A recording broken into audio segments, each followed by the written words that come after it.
Hi, welcome to Saji's innovations. ഇന്നൊരു കിഡിലൻ ഐറ്റവുമായിട്ടാണ് ഞാൻ വന്നിരിക്കുന്നത്. ഇന്നലെ ഞാൻ കൊല്ലത്ത് വർക്കിന് പോകുമ്പോൾ അവിടെ തേവള്ളി എന്നൊരു സ്ഥലമുണ്ട്. അവിടെ നിന്ന് കുറേ എന്താ പറയുക, ഭയങ്കര ടേസ്റ്റി ആയിട്ടൊരു സാധനം എനിക്ക് വാങ്ങാൻ കിട്ടി. അതായത് ഞണ്ട്, കായൽ ഞണ്ടാണ് ഞാൻ വാങ്ങിയിരിക്കുന്നത്. ഇതാണ് ഞാൻ പറഞ്ഞ സ്ഥലം. കണ്ടോ, ഞാൻ ഒരു ഞണ്ടിനെ കയ്യിലേക്ക് എടുത്തപ്പോൾ അതെന്നെ കടിക്കാൻ വന്നു. ചേട്ടൻ്റെ വഴക്കുണ്ടാക്കിയാൽ തിരിച്ചു മേടിക്കുകയാണ്. കൈ കടിച്ച് മുറിച്ച് കളയുന്നതാണ് പറയുന്നത്. സോ ഇതാ കണ്ടോ, ഇതേ വലിയ ഞണ്ടാണ്. ഇതിൽ നിന്ന് 1.5 കിലോ എടുക്കാനാണ് ഞാൻ പറഞ്ഞത്. കിലോ 400 രൂപയെന്നാണ് ചേട്ടൻ പറയുന്നത്.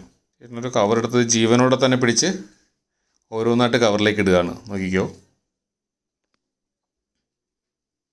കണ്ടോ. കൂടാതെ ചെറിയ ഞണ്ട് ഇവിടെ ഉണ്ട്. ഇത് കിലോ 350 രൂപ എന്നാണ് ചേട്ടൻ പറയുന്നത്. ഇതാണ് ആൾ, കണ്ടോ. ഇതേ മീനോടെ നോക്കുകയാണെങ്കിൽ കണ്ടോ, നല്ല കരിമീൻ ഇരിപ്പുണ്ട്. കരിമീനും കിലോ 400 രൂപയ്ക്ക് തരാമെന്നാണ് ചേട്ടൻ പറയുന്നത്. നല്ല ഫ്രഷ് കരിമീനാണ്. കായൽ മത്സ്യങ്ങളുടെ നല്ലൊരു കളക്ഷൻ തന്നെ ഇവിടെ ഉണ്ട്.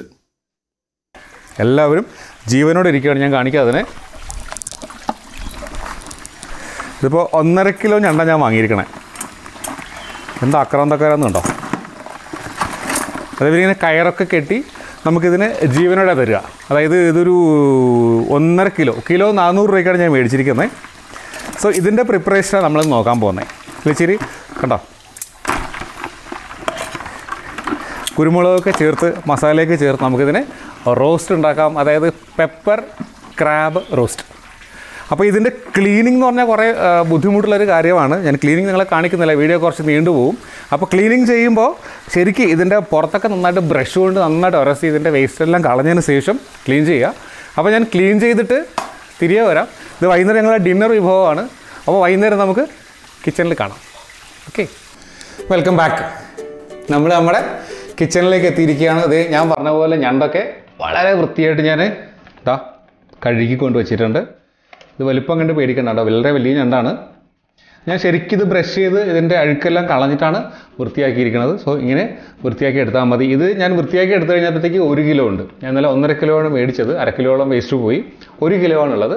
ഇനി ബാക്കി അതിനാവശ്യമായ വിഭവങ്ങളൊക്കെ ഞാനിവിടെ വെച്ചിട്ടുണ്ട്. നമുക്കത് 1 by 1 ഇടുന്ന സമയത്ത് നോക്കാം. അപ്പോൾ ആദ്യം നമുക്ക് ഇതിൻ്റെ പ്രിപ്പറേഷൻ സ്റ്റാർട്ട് ചെയ്യാം. ആദ്യം ഞാനൊരു കടായി അടുപ്പത്തേക്ക് വെക്കുകയാണ്. ഞാൻ ഓൾറെഡി ചൂടാക്കി വെച്ച കടായിയാണ്. ഇതിലേക്ക് നമ്മൾ വെളിച്ചെണ്ണ ചെയ്യുന്നതാണ് എപ്പോഴും അതിൻ്റെ ടേസ്റ്റ്. സോ വെളിച്ചെണ്ണ തന്നെ ഉപയോഗിക്കുക.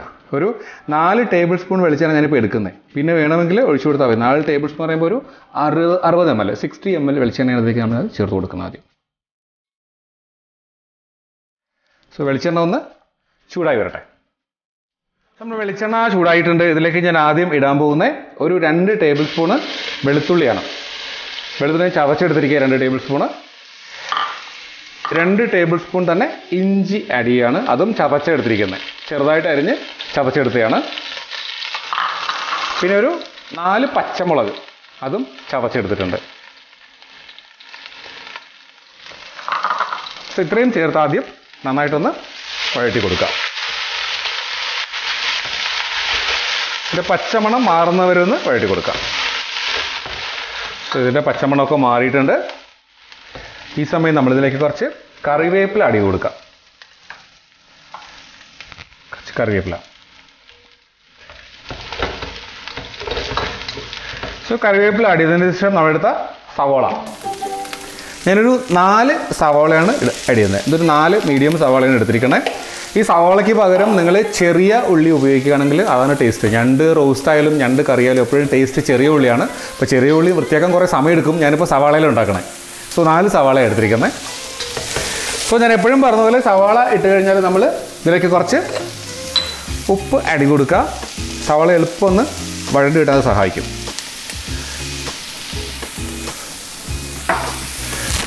ഉപ്പ് ആഡ് ചെയ്തു. ഇനി സവാള ഒരു ബ്രൗൺ നിറം ആകുന്നത്, ലൈറ്റ് ബ്രൗൺ നിറമാകുന്നവരെ ഒന്ന് ഇളക്കി കൊടുക്കാം നമുക്കത്. നമ്മുടെ സവാള ഇപ്പോൾ ഇളം ബ്രൗൺ നിറത്തിലോട്ട് മാറിയിട്ടുണ്ട്.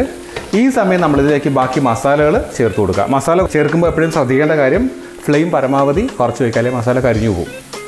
സോ നമ്മൾ ചേർക്കാൻ പോകുന്ന മസാലകൾ എന്ന് പറഞ്ഞാൽ ഇതിലേക്ക് ഞാൻ 1 table spoon Kashmiri chilli powder add ചെയ്യണം. 1 table spoon Kashmiri chilli powder, 1 table spoon തന്നെ മല്ലിപ്പൊടി ആഡ് ചെയ്യണം.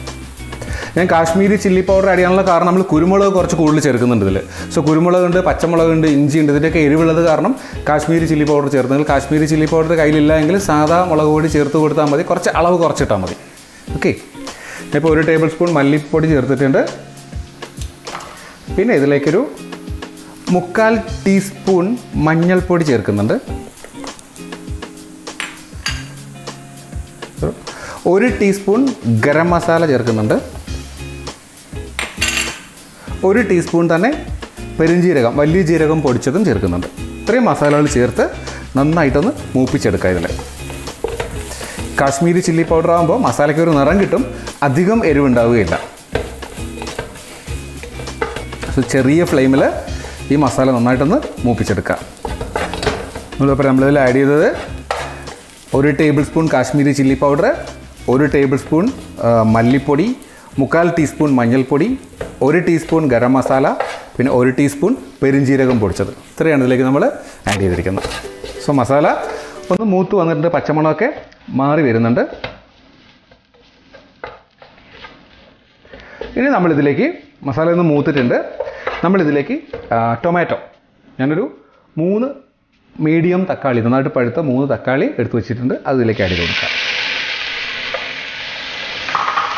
എപ്പോഴും മസാല നന്നായിട്ട് മൂത്തതിന് ശേഷം ടൊമാറ്റോ ഇടുന്നതാണ് നല്ലത്. അതല്ലെങ്കിൽ മസാല മൂക്കാൻ കുറേ സമയം എടുക്കും. സോ ഇതൊരു 5 മിനിറ്റ് ഇതുമായിട്ട് നന്നായിട്ട് ചേരട്ടെ മസാലയുമായിട്ട്. സമയം ടൊമാറ്റോ ഇപ്പോൾ നന്നായിട്ട് വെന്ത് ചേർന്നിട്ടുണ്ട് മസാലയുമായിട്ട്. മസാല നന്നായിട്ട് മൂത്തിട്ടുണ്ട്, കണ്ടോ. ഈ സമയം ഞാൻ കുറച്ച് വെള്ളം ഇവിടെ തിളയ്ക്കാൻ വെച്ചിട്ടുണ്ട്. വെള്ളം തിളയ്ക്കുന്നുണ്ട്. ഇതിൽ കുറച്ച് വെള്ളം ഇതിലേക്ക് ചേർത്തിട്ട് ഒരല്പം ഗ്രേവി പോലെ ആക്കി എടുക്കാം. ഞാൻ തിളച്ച വെള്ളമാണ് ആഡ് ചെയ്തത്. നിങ്ങൾ തിളയ്ക്കാത്ത വെള്ളം ആഡ് ചെയ്യുകയാണെങ്കിൽ കുറേ സമയം എടുക്കും തിളച്ച് വരുന്നതിന്. ആണ് തിളച്ച വെള്ളം ആഡ് ചെയ്തിരിക്കുന്നത്. സോ ഈ സമയം ഇതിൽ മസാലയ്ക്ക് ആവശ്യമായ ഉപ്പുണ്ടോ എന്ന് നോക്കുക. ഉപ്പ് കുറവുണ്ടെങ്കിൽ ആഡ് ചെയ്ത് കൊടുക്കുക.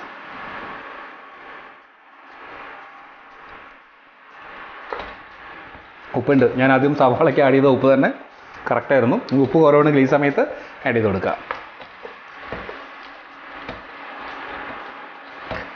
സോ ഇതൊരു സെമി ഗ്രേവിയായിട്ട് ഇരിപ്പുണ്ട്. നമ്മൾ ചെയ്യേണ്ടത് ഇതിലേക്ക് ഞണ്ട് ആഡ് ചെയ്ത് കൊടുക്കുക. ഞാൻ ഓരോന്നായിട്ട് ഇതിൻ്റെ പുറത്തേക്ക് വെക്കാൻ പോവുകയാണ്.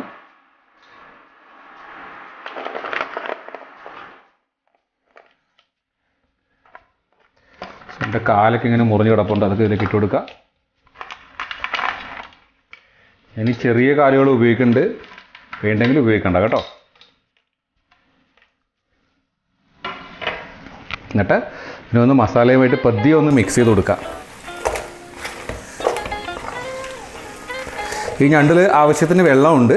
വെള്ളം അതിൽ നിന്ന് കുറേ ഇറങ്ങിക്കോളും, അതുകൊണ്ട് അധികം വെള്ളം ഞാൻ ചേർക്കാത്തത്. അപ്പോൾ ഞണ്ട് മസാലയുമായിട്ട് നന്നായിട്ടൊന്ന് മിക്സ് ആയിട്ടുണ്ട്. ഇനി നമ്മളിതിനെ അടച്ചു വെച്ചിട്ട് ഒരു 15 മിനിറ്റ്, മിനിമം ഒരു 15 മിനിറ്റെങ്കിലും വേവിക്കുക. ഞാൻ നേരത്തെ പറഞ്ഞു ഞാൻ എടുത്തിരിക്കുന്നത് കായൽ ഞണ്ടാണ്. കുറച്ചും കൂടെ സമയം എടുക്കും. കടൽ ഞണ്ട് കുറച്ചും കൂടി 10 മിനിറ്റിൽ വെന്ത് കിട്ടും. ഇത് കായൽ ഞണ്ടാണ്. നിങ്ങൾക്ക് ഏത് ഞണ്ട് വേണം ഉപയോഗിക്കാം. ഇതൊരു 15 മിനിറ്റ് ഇങ്ങനെ ഇരുന്ന് വേവട്ടെ. വെന്തതിന് ശേഷം നമുക്ക് ഇനി അപ്പോൾ നമ്മുടെ ഞണ്ടിപ്പോൾ 15 മിനിറ്റ് വെന്തിട്ടുണ്ട്. നമുക്ക് നോക്കാം എന്താ അവസ്ഥയെന്ന്. ആവു, അടിപൊളി, നല്ല ചുവന്ന് സുന്ദരനായിട്ട് ഇരിപ്പുണ്ട് ഞണ്ടൊക്കെ. മസാലയൊക്കെ അടിയിൽ കിടക്കുകയാണ്. കുറേ വലിയ നിങ്ങൾ ഞണ്ട് വലിയ ആയിട്ട് ഇടാൻ ഇഷ്ടമില്ലെങ്കിൽ വേണമെങ്കിൽ ചെറിയ കഷ്ണം ഇടാം കേട്ടോ. ഞാനിങ്ങനെ ഇട്ടിരിക്കുന്നത് അടിപൊളിയായിട്ടുണ്ട്. ഞാൻ പിന്നെ വെള്ളം വേറെ ആഡ് ചെയ്തിട്ടില്ല. നിങ്ങൾക്ക് ഇടയ്ക്ക് നോക്കിയിട്ട് വെള്ളം കുറവുണ്ടെങ്കിൽ അടി കൊടുക്കുക കേട്ടോ, അല്ല അടിയിൽ പിടിക്കുന്നത്. ഇനി നമ്മളിതിലേക്ക് ഞാനിപ്പോൾ കുറച്ച് കറിവേപ്പില ആഡ് ചെയ്യാൻ പോവുകയാണ്. പിന്നെ നമ്മൾ പറഞ്ഞ ഒരു മെയിൻ ഇൻഗ്രീഡിയൻ്റ് ഉണ്ട്, കുരുമുളക്. നമ്മൾ പെപ്പർ ക്രാബ് എന്നാണ് പറഞ്ഞിരിക്കണേ. സോ കുരുമുളകാണ് ഇതിൻ്റെ മെയിൻ ഇൻഗ്രീഡിയൻറ്റ്. ഞാൻ 1.5 ടേബിൾ സ്പൂൺ കുരുമുളക് ഇതിലേക്ക് ആഡ് ചെയ്യണം. നിങ്ങൾക്ക് എരിവ് കുറവ് മതിയെങ്കിൽ നോക്കിയിട്ട് ആഡ് ചെയ്താൽ മതി കേട്ടോ. ഞാൻ എന്തായാലും 1.5 ടേബിൾ സ്പൂണ് കുരുമുളക് ആഡ് ചെയ്തു. ഇത് കൂടാണ്ട് ഞാനിതിലേക്ക് ഒരു 1/2 ടേബിൾ സ്പൂൺ ക്രഷ്ഡ് ചില്ലി, അതായത് ചതച്ച മുളകും കൂടി ആഡ് ചെയ്യുന്നുണ്ട്. ചതച്ച മുളക് ഇങ്ങനെ തന്നെ മാർക്കറ്റിൽ മേടിക്കാൻ കിട്ടും. അതല്ല എങ്കിൽ സാധാ മുളക് എടുത്തിട്ട് മിക്സിക്കൊന്ന് ചതച്ചെടുത്താലും മതി. ഇനി എരിവ് നിങ്ങൾക്ക് കുറച്ച് മതിയെങ്കിൽ ഇത് സ്കിപ്പ് ചെയ്യാം. ഞാൻ നേരത്തെ പറഞ്ഞിട്ടുണ്ട്, ഞങ്ങളുടെ വീട്ടിലെപ്പോഴും കുറച്ച് എരിവ് കൂടുതൽ ഞങ്ങൾ ഉപയോഗിക്കാറുണ്ട്. സോ ഒരു 1/2 ടേബിൾ സ്പൂൺ ഞാൻ ആഡ് ചെയ്യുന്നുള്ളൂ. ക്രഷ്ഡ് ചില്ലിയും കൂടി ആഡ് ചെയ്യുന്നുണ്ട്.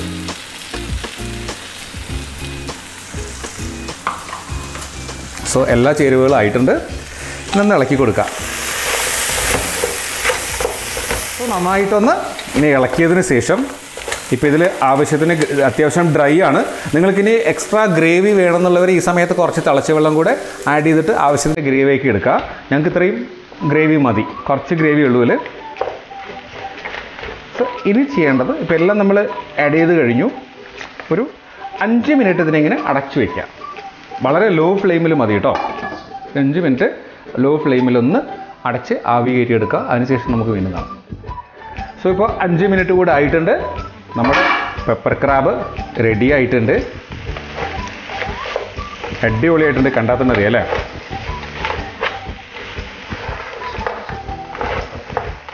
സോ ഇനി നമുക്കിതിനെ ഒരു സെർവിങ് ഡിഷിലേക്ക് മാറ്റിയതിന് ശേഷം വീണ്ടും കാണാം. അപ്പോൾ ഞങ്ങളുടെ ഡിന്നർ ടൈമാണ്. ഇതേ ക്രാബ് റോസ്റ്റ് അടിപൊളിയാക്കി ഞാൻ കൊണ്ടുവച്ചിട്ടുണ്ട്. കണ്ടോ, പെപ്പറൊക്കെ ചേർത്ത് കിഡിലായിട്ടുണ്ട്. എൻ്റെ കാലിൻ്റെയൊക്കെ വലിപ്പം കണ്ടോ. അപ്പോൾ ഇന്ന് എൻ്റെ കൂടെ ടേസ്റ്റ് ചെയ്യാനുള്ള നമ്മുടെ ബിച്ചുക്കുട്ടനാണ്. എൻ്റെ കുക്കിങ്ങിൻ്റെ ആരാധകനാണ്, ഞാൻ പറഞ്ഞിട്ടുണ്ട്. ബിച്ചുക്കുട്ട, ഇതിലേതാ വേണ്ടേ ടേസ്റ്റ് ചെയ്യാൻ? അതാണോ? ഓ, ഏറ്റവും വലുത് തന്നെ വേണമല്ലോ എനിക്ക്. മുറിഞ്ഞു വേടാ. യെസ്, നമുക്ക് ഗ്രേവി തരാം.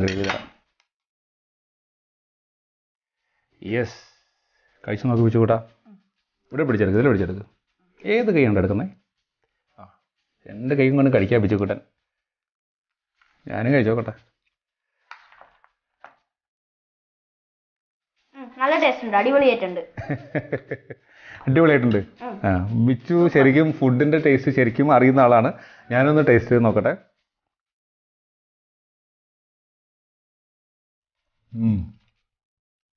ബിച്ചുവിന് ഞാനും സപ്പോർട്ട് ചെയ്യുന്നു. നല്ല ടേസ്റ്റാണ്. സോ ക്രാബ് റോസ്റ്റ് എല്ലാവർക്കും ഇഷ്ടമായി എന്ന് കരുതുന്നു. അത്രയ്ക്ക് നല്ല ടേസ്റ്റാണ്. ഞാൻ ഉണ്ടാക്കിയ ചെറിയ എരിവ് മാത്രം നിങ്ങളുടെ ഇഷ്ടത്തിനനുസരിച്ച് അഡ്ജസ്റ്റ് ചെയ്യുക, ബാക്കിയെല്ലാം കറക്റ്റാണ്. സോ ഈ വീഡിയോ ഇഷ്ടമായെങ്കിൽ എൻ്റെ ചാനൽ ഇനിയും സബ്സ്ക്രൈബ് ചെയ്തവർ സബ്സ്ക്രൈബ് ചെയ്യുക. സബ്സ്ക്രൈബ് ചെയ്യുമ്പോൾ ബെല്ലൈക്കൺ എനാബിൾ ചെയ്യാൻ മറക്കരുത്. അങ്ങനെയാണ് ഞാൻ പോസ്റ്റ് ചെയ്യുന്ന എല്ലാ വീഡിയോസിനും നോട്ടിഫിക്കേഷൻ അപ്പോൾ തന്നെ കിട്ടും. സോ മറ്റൊരു വീഡിയോയുമായിട്ട് വീണ്ടും കാണുന്നവരെ ബൈ ബൈ. ബൈ പറഞ്ഞേ.